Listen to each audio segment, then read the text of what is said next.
Hey everybody, what is going on? I hope you guys are all doing well, and welcome to another tutorial video. In this video, I'll be explaining to you guys how you can set up Pinterest for Etsy and promote your Etsy page on Pinterest. So let's get right into it. I'll be using this WebFX here article because I cannot access my shop manager on Etsy because I don't have the adequate bank information that I need to give it. I don't want to give it my personal information because it's just a test account, which I do not plan on using. But without further ado, let's get right into it. Now, the first thing you're going to want to do is set up a Pinterest business profile.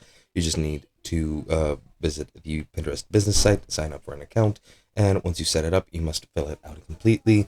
You want to build it pretty much in the same way that you've built your Etsy shop so that people can very easily connect the two, similar vibes, similar sort of, aesthetics and everything.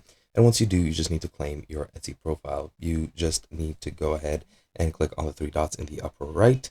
Then click on that, then go into edit settings, then go into claim, and then you can claim your Etsy website. You'll see the option to claim it. Just log into your Etsy shop, give it all the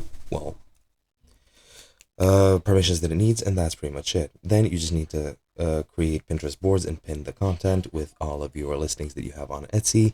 And once you set it up and just add everything manually that you sell on your Etsy shop, that is going to be pretty much it. And that's all there is to it. Hope you guys enjoyed, and I'll be seeing you guys in another video.